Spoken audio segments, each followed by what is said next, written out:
In this style of meditation or investigation, sometimes termed the direct path or the direct method, we begin by going immediately to our actual experience.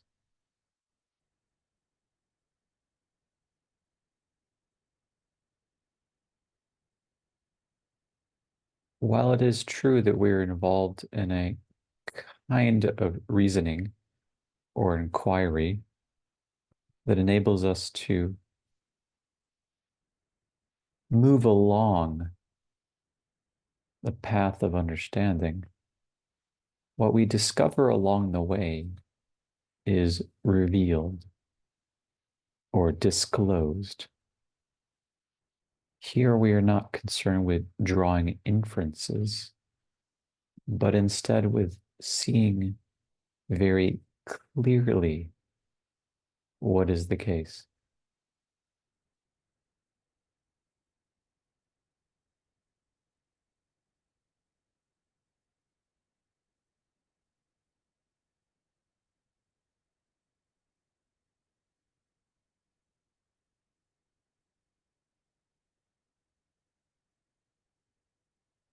To begin with,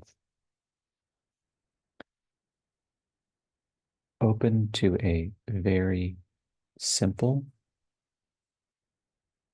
undeniable, self-evident fact, namely, in any experience, touching, tasting, smelling, seeing, hearing, thinking, feeling, and desiring, something is or something exists.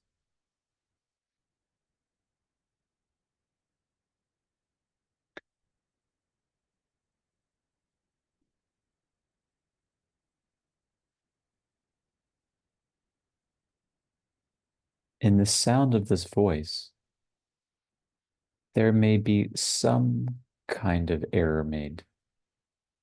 Perhaps it sounds louder as a consequence of audio troubles or as a result of impairment through drinking or whatever.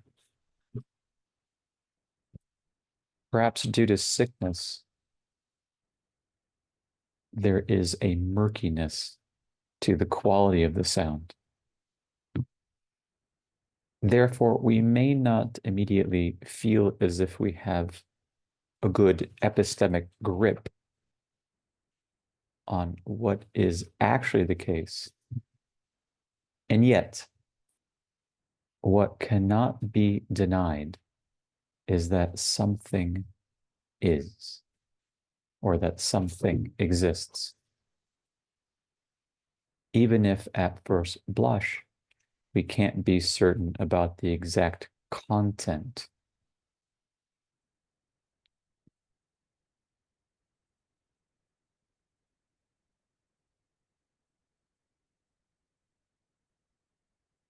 Even if one were to try to deny that something rather than nothing is,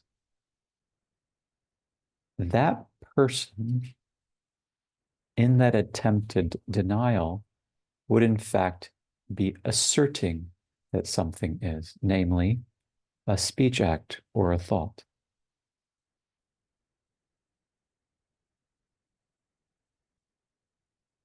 It is in this sense that something is self-evident, and as such can be treated as a starting point for deeper inquiry.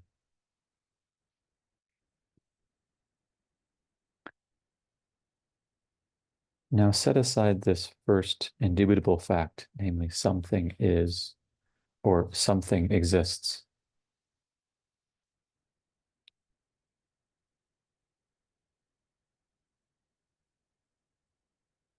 Come to a second starting point. If I were to ask you right now, are you conscious, or rather, are you aware? You would immediately go to the experience of being conscious or being aware.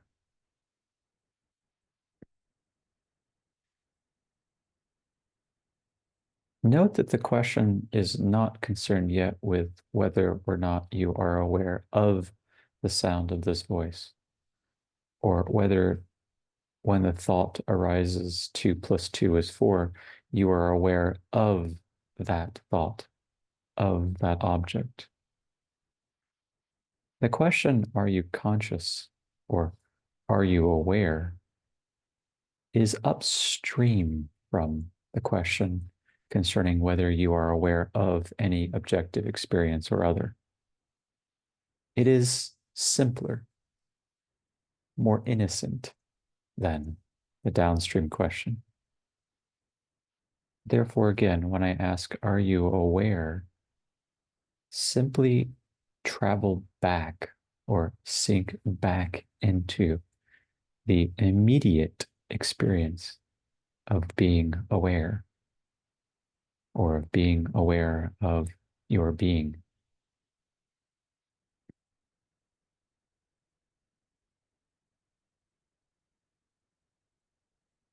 Of course, you may not know yet what the nature of being aware is. About that, there can be questions. Yet, about the fact that right here, right now, the lights are on, as it were, that is, you are aware, cannot be brought into question. To attempt to deny the fact that you are aware requires, in that very attempted denial, the fact of awareness.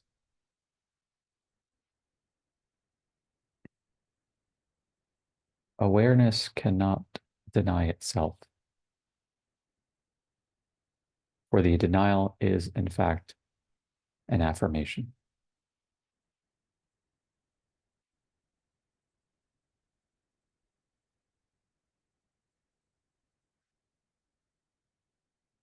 And so we have a second indubitable and self-evident fact.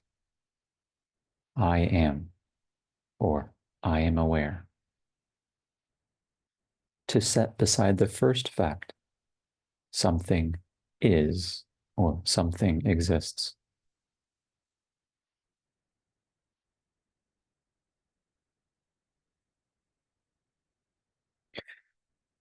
The third one is not an inference, since it too is self-evident, though it may appear to be an inference.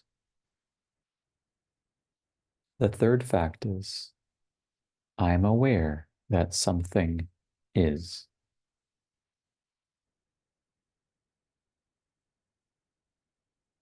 I don't have to reason that out.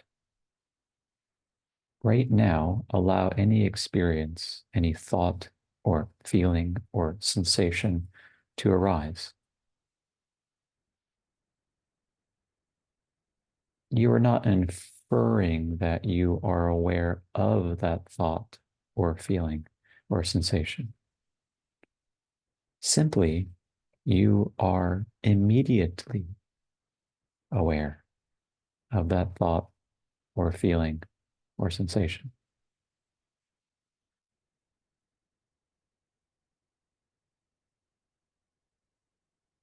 In fact, you can't not be aware of that thought, feeling, or sensation when and as it appears. Even if you can't yet be sure about the content or the exact content of that experience. You know beyond a shadow of a doubt that something is.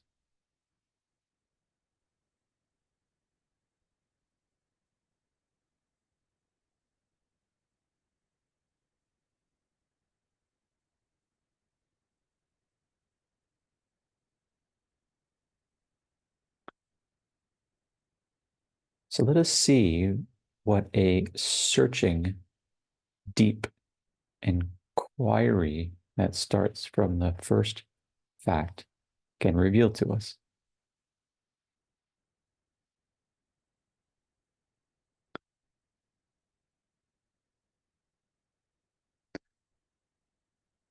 Call forth an image or mental picture of a mountain. Let it be very vivid. Pay close attention to its size,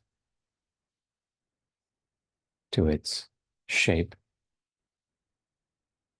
and perhaps to its many colors.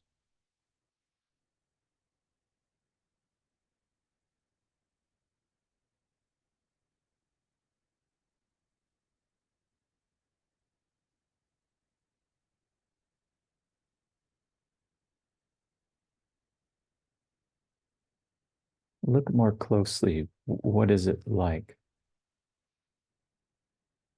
Which properties or features does it appear to have upon closer inspection?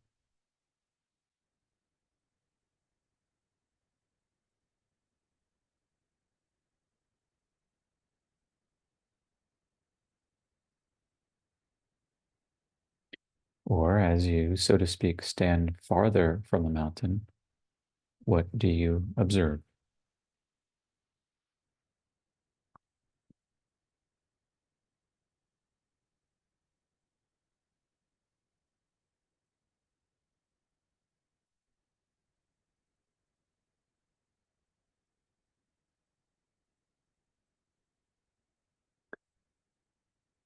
In this first part of our inquiry, we want to be very clear about what the nature of this something is. Since we can't be certain about the sense organs or about the mind, we can take away all qualities from this picture, from this image. See what happens as you remove the concept of color. For now, allow there to be a grayscale that is black, gray, white, but otherwise remove all colors from your picture of the mountain.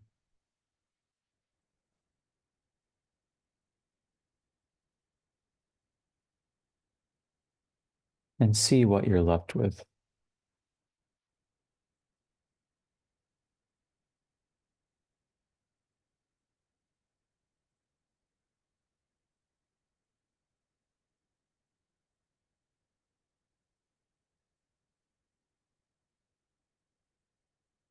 Next, remove the concept of size, of being minuscule, of being medium, ordinary object size, of being gigantic. I don't mean change the size of the image of the mountain. I mean remove all sizes. And notice what you're left with.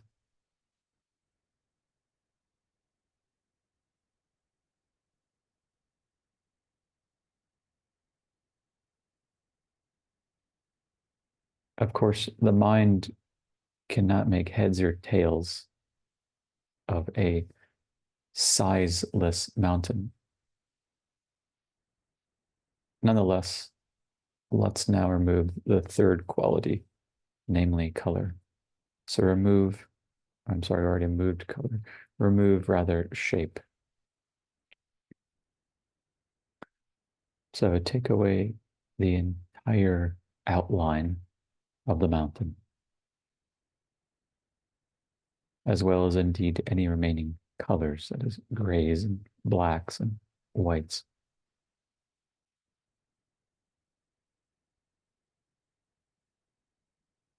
And see what remains.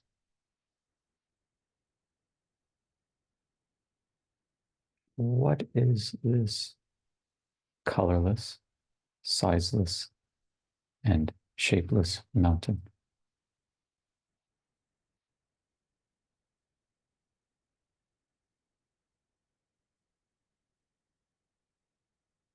You might feel that you're left with a point or with some amorphous, vague something. And it might be believed that this amorphous, vague something is extended, that is occupying space.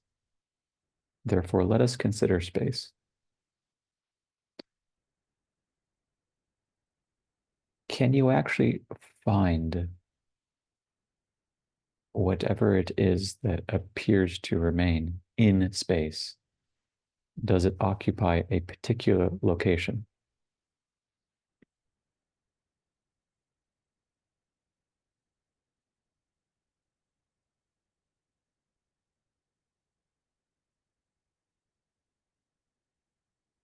Is there any way it can be mapped or placed or situated in vast space?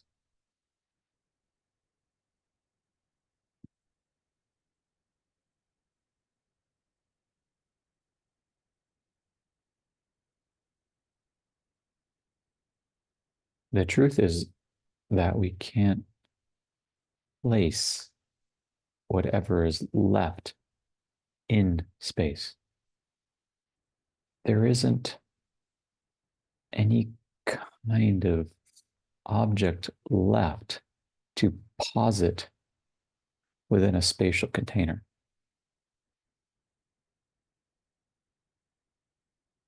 We can't really find it as a punctual here as opposed to a there.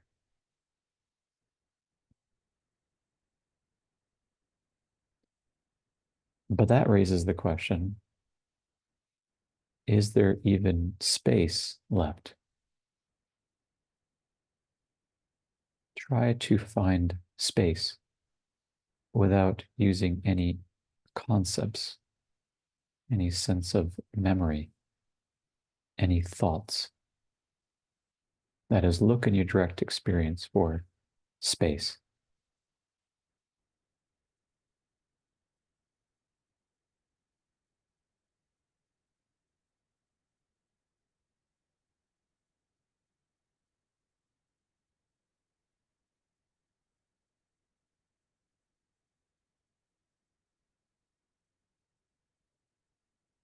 Consider the question, in the absence of any objects, is there space?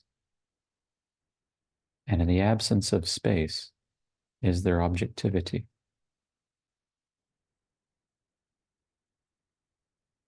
Could there really be an independently existing space without any objects?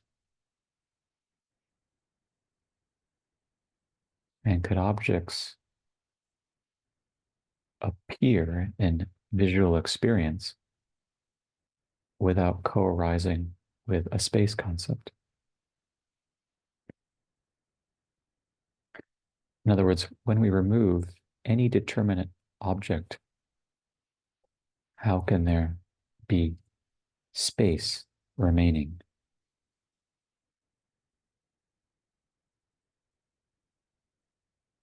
And if there is no space, likewise, how can there be any object remaining?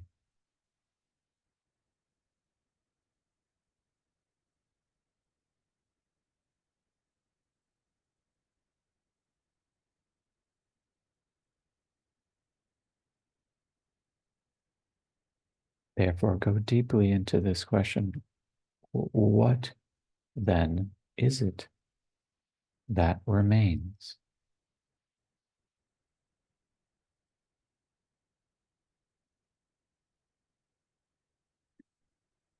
As you look into your direct experience right now, as you open deeply to it, what is here?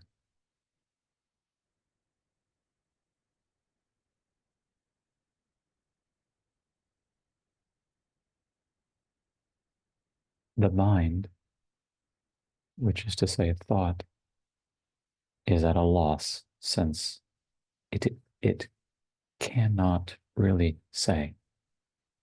And yet something is, though it's not something. It's neither a definite, nor an indefinite thing. It's as if we have allowed for all thinghood to dissolve. And therefore, what remains is or isness, or pure existence.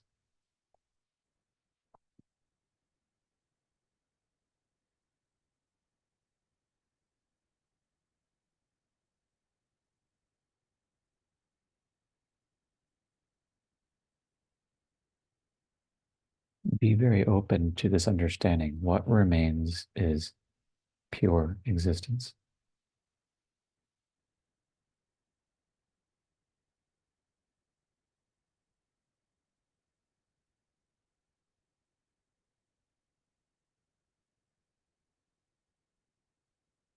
Set pure existence off to the side and come to the second fact, namely, I am or I am aware.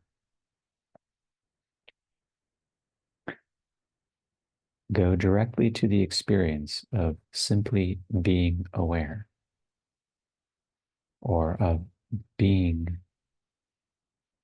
I am.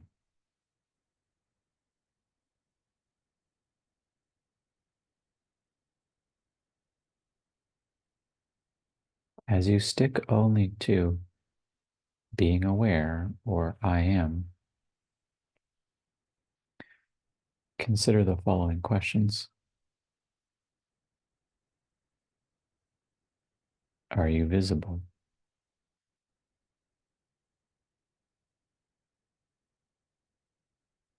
I don't mean is there a memory? Set that off to the side. I mean, are you directly and immediately visible in your experience right now?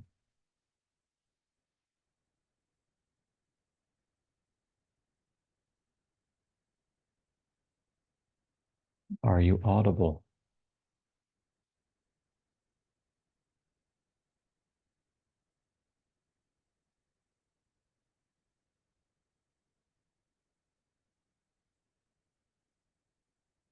I don't mean can hearing appear in the foreground of experience. I'm referring to you yourself, to your being aware. Are you, awareness, audible? Are you tangible? Is there any way that you, awareness, can be touched?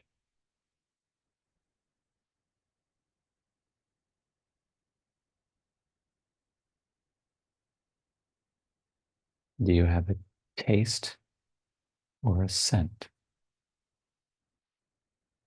I don't mean are there any memories of taste, or flavor, or memories of certain scents.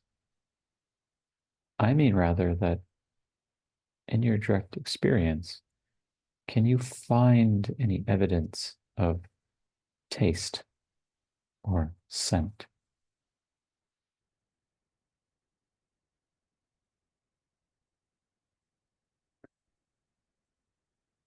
All of which is to say or ask, are you perceptible? Can you be perceived? A tree can be perceived.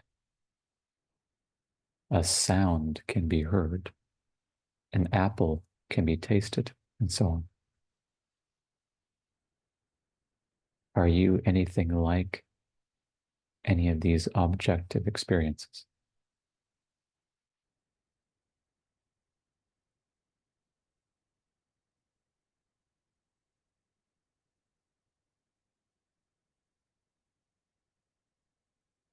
Let the understanding sink in that you are not, nor can you be, an objective experience, nor are you similar to an objective experience, like the taste of an apple or the smell of roses.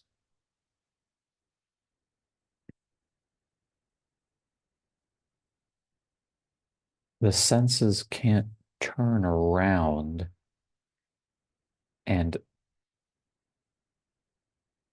function in such a way that they can take a sample of I amness.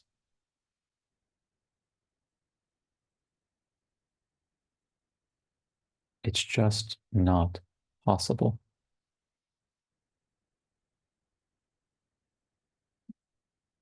Which is not to imply, of course, that awareness is null and void. It is rather to say that awareness is unseen. It is what the Upanishads calls the unseen seer.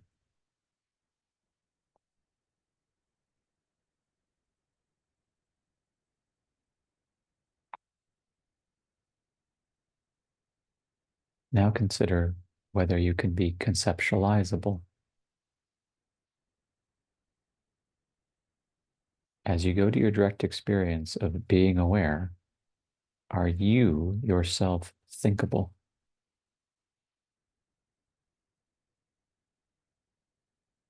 Right now, do you yourself, you only as yourself, come with an age?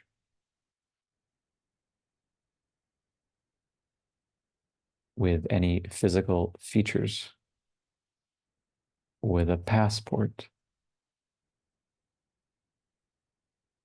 With any talents or dispositions or skill sets? I'm not referring to our concepts. I'm inviting you to stay only with the sense of being aware or I amness and to check and see whether any of these concepts apply.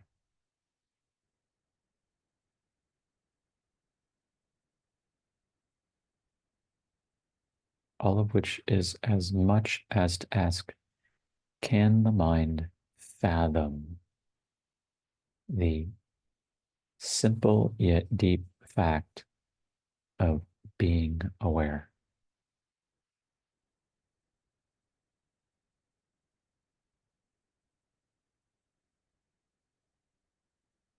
Can simply being aware be defined?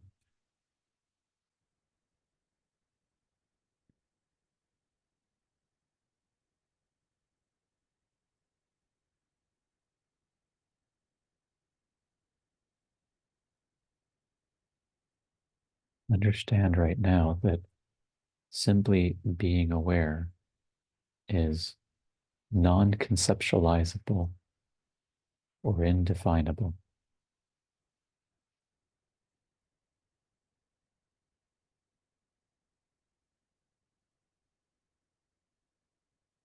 Finally, is being aware a feeling or like a feeling? Are you being aware or awareness angry or like anger in your direct experience right now?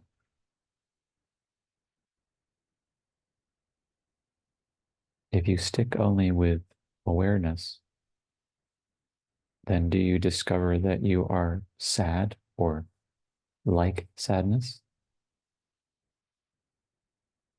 And if you keep to only your direct experience, do you find that you are afraid or like fear?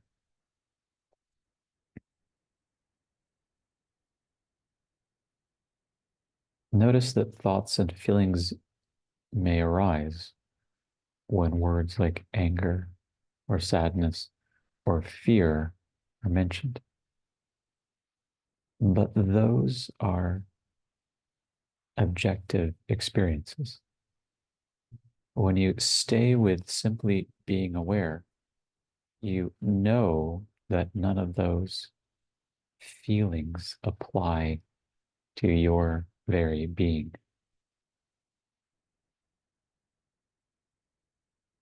And you don't know it because you reasoned it out or because you drew an inference of some sort or another. You know it immediately.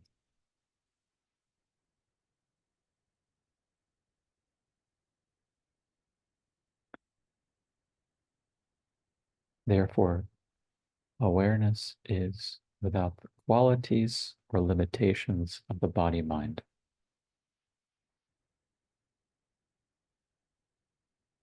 Now, are you awareness in space?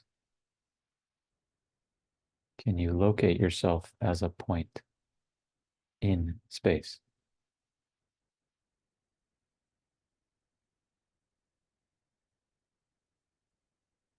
I'm not asking you to call forth the mind, which is more than happy to posit a thinkable point within a thinkable space concept.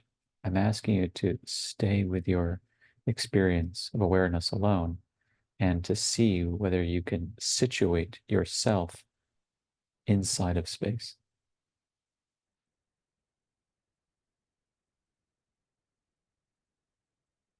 Accept the fact that you cannot, because space does not apply.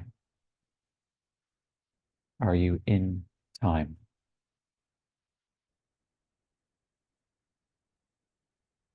Do you discover that you are somehow existing now rather than then? Do you find that you somehow change as the present slides into the past?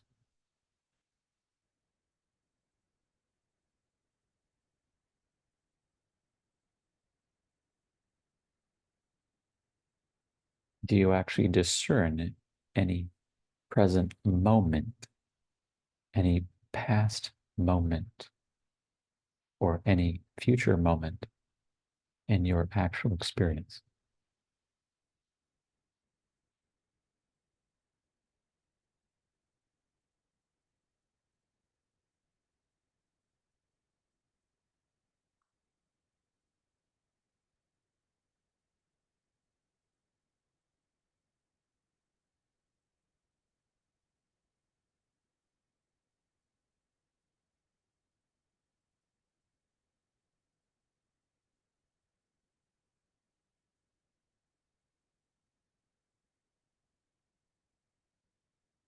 Be open, be very open to the possibility that you are beyond these four dimensions and therefore are dimensionless.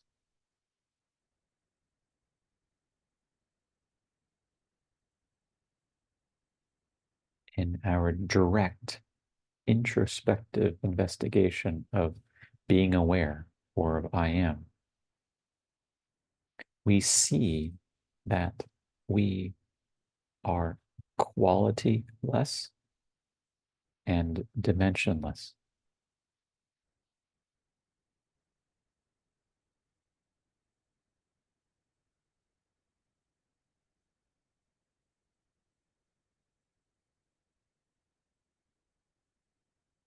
The mind can't fathom this, and therefore we allow it to rest. And what is the this that the mind cannot fathom? It is that we are, or rather, I am awareness.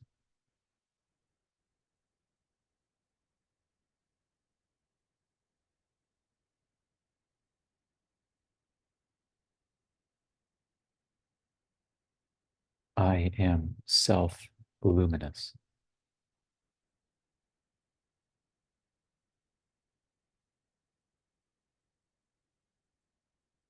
The lights, indubitably so, are on. And there aren't multiple lights, even. So the light of awareness is on.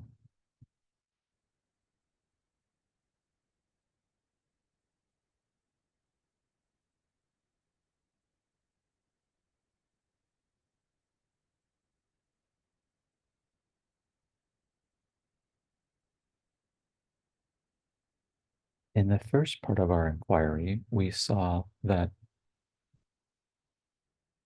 our understanding, our prima facie understanding that something is, allows us ultimately to see that there is existence or pure existence. In the second part of our inquiry, we began with I am and discovered that I am pure awareness. In the third part of our inquiry, we wish to consider the connection or relationship between pure existence and pure awareness.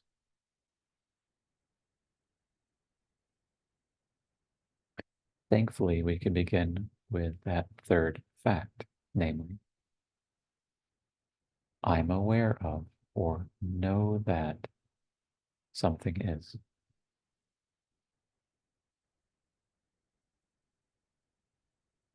Thanks to the first part of our inquiry, we can say, I am aware or know that there is existence.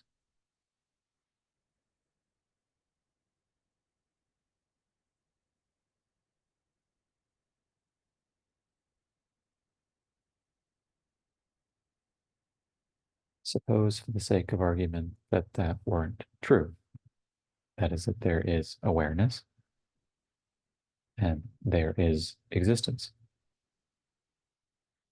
Then how could that indubitable fact present itself to us if there were no possible connection between existence and awareness?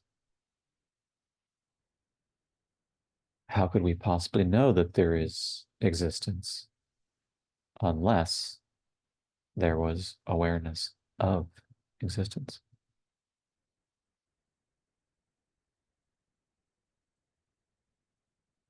So there must be at least one point of contact between awareness and existence. Go to your direct experience now and consider the question, where is this point of contact between awareness and existence?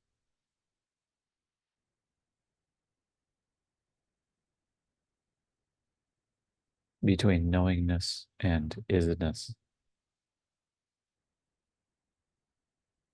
Try to find that perhaps exact point of contact where these two seemingly separate realms meet.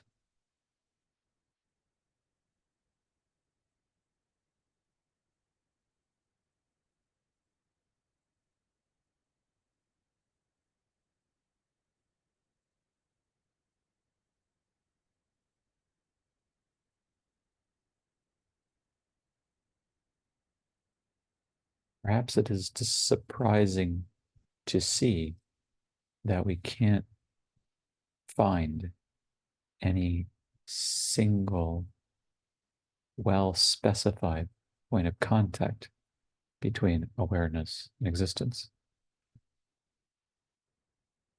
Look more closely. What do we discover instead?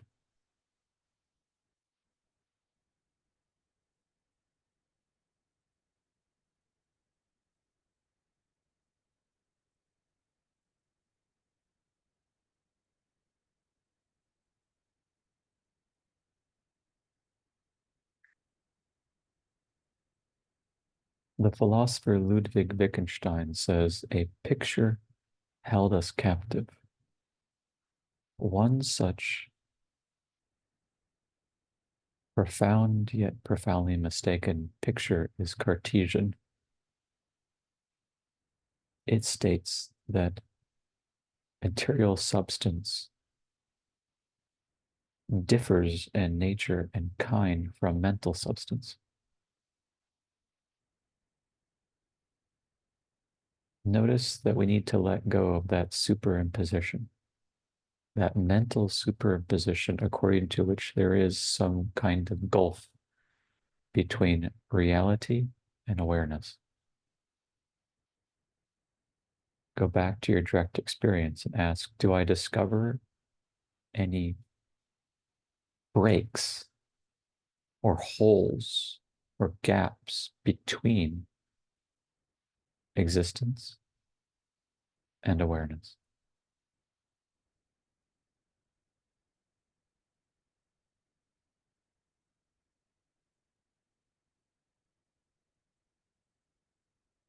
Where indeed does existence begin and end? And where also does awareness begin and end?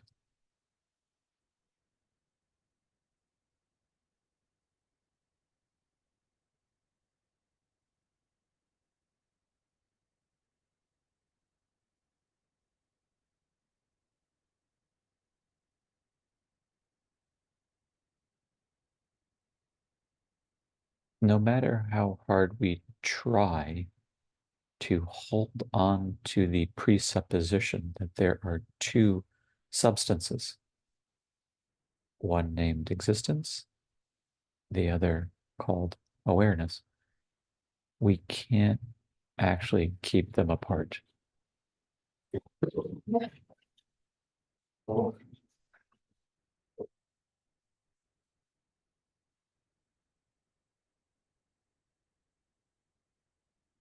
Any attempt to do so actually fails.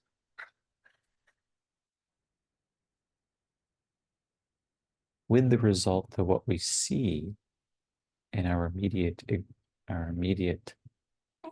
experience is awareness being none other than existence, of existence being none other than awareness.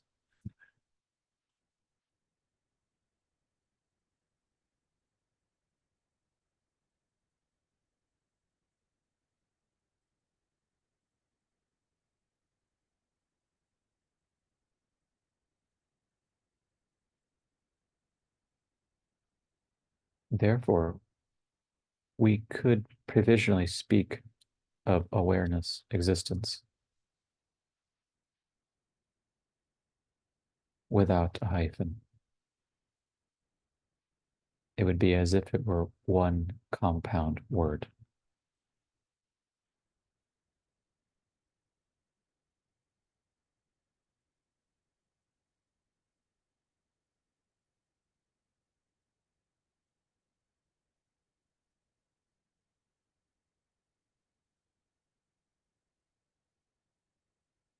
Let this understanding sink in. When awareness goes looking for existence, it finds itself.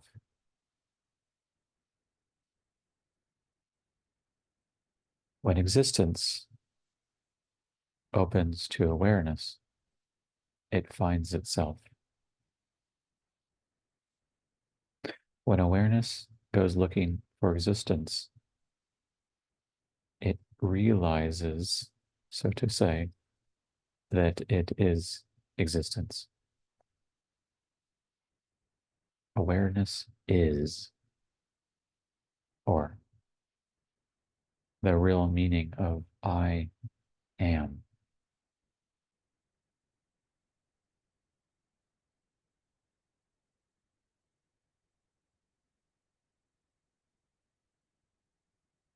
Or reality is awareness.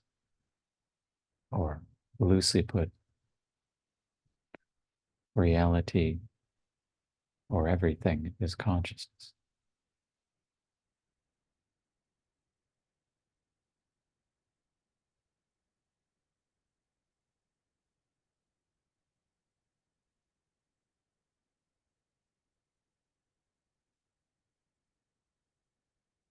for the moment, introduce a symbol or metaphor, that of space, and imagine that awareness existence is so vast as to expand in all directions.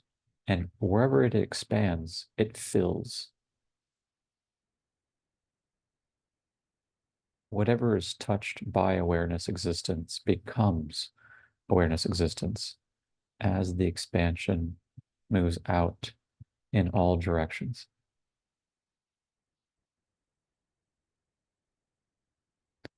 So that this empty space, this vast empty space, is filled only with awareness existence.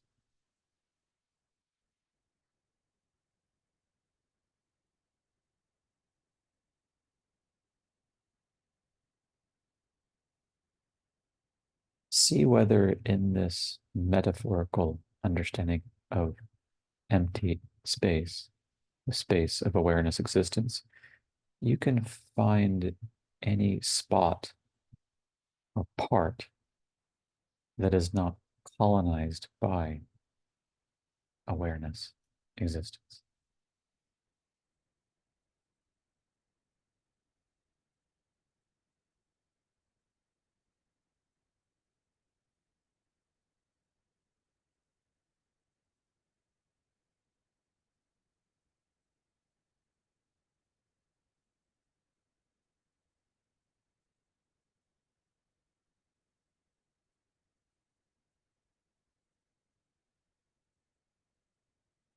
Feel that awareness existence is vaster than vast, yet also closer than close.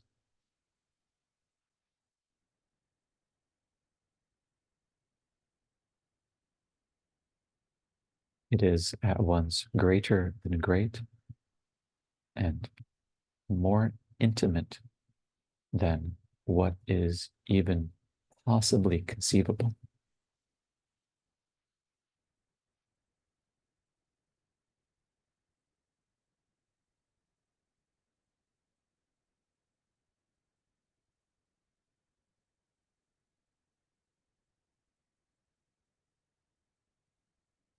And feel deeply what this is like.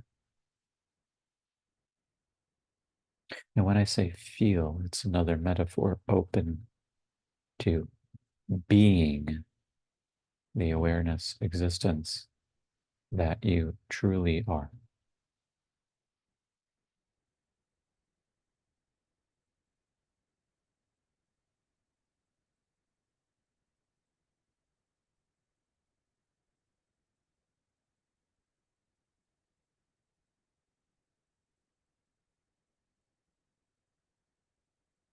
Now allow any objective experiences to arise,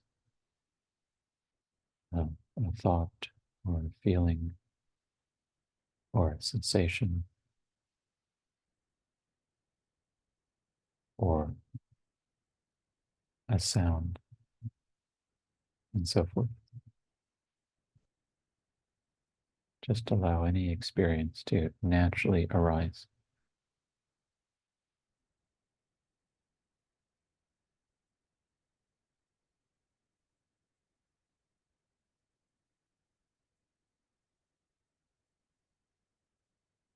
Understand, firstly, that this experience is arising in you, this vast, empty space of awareness existence.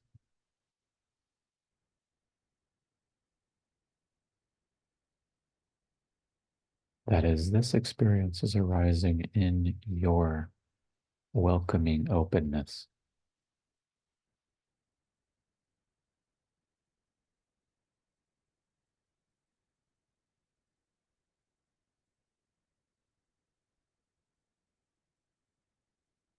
Just allow any experience spontaneously arising to be immediately understood as an arising in your aware, welcoming openness.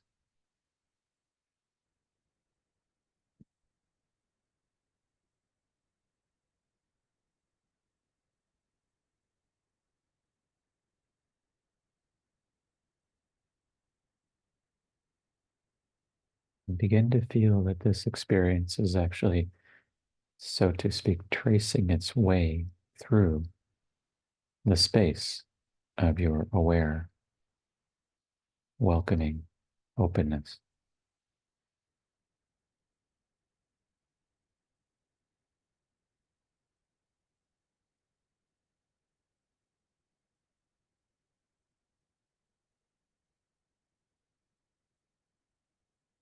When you allow this experience, this sound or sensation to arise, consider the question, do you find two experiences here? One, the sensation, perception, etc. And two, the aware, open presence? Or do you just find one whole experience?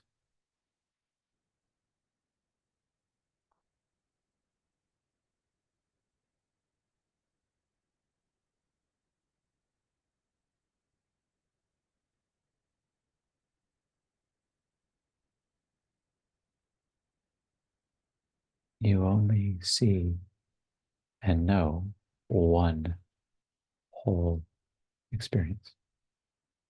Just hearing, just sensing, just feeling, just thinking.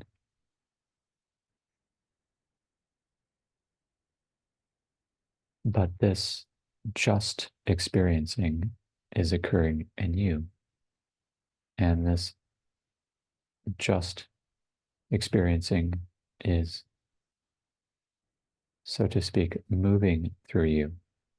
And this just experiencing is touched at every single point, metaphorically speaking, by you.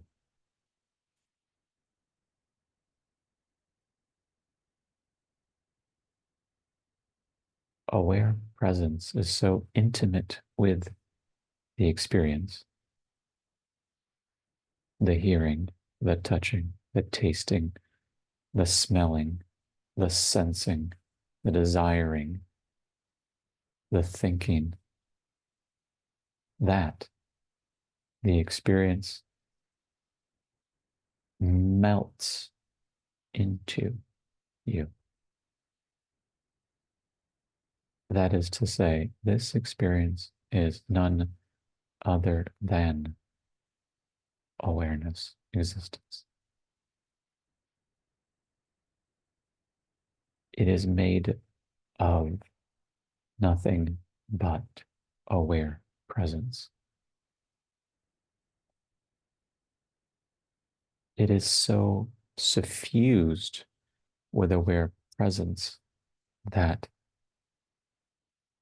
its very substance is only, ever, and always aware presence.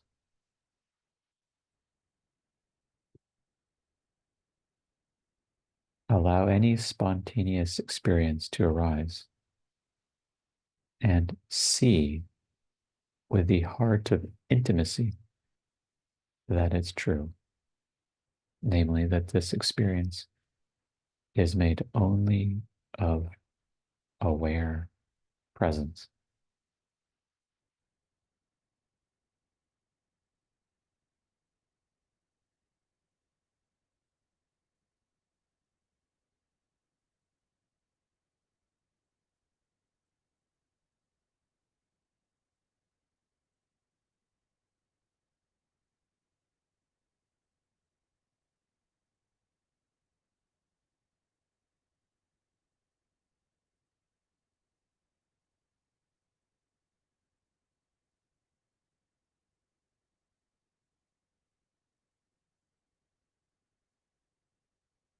What is the substance of breathing?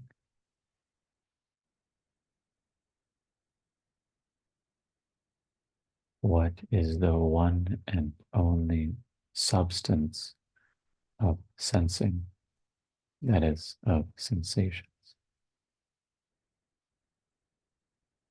What is the one and only substance of thinking?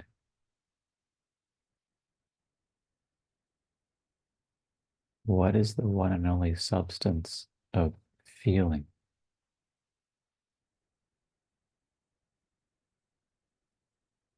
What is the one and only substance of every single experience?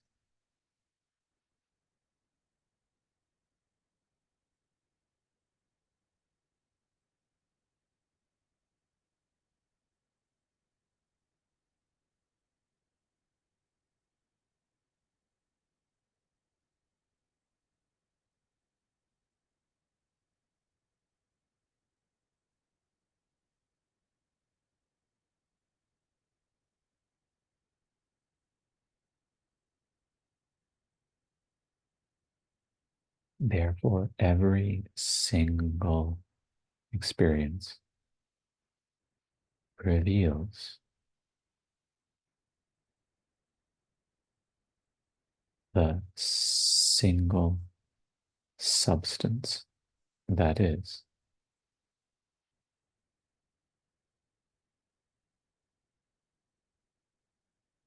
It has been called provisionally awareness, existence, but it's more accurate to say that it is the unnameable truth residing everywhere and nowhere, the eternal and infinite truth or light.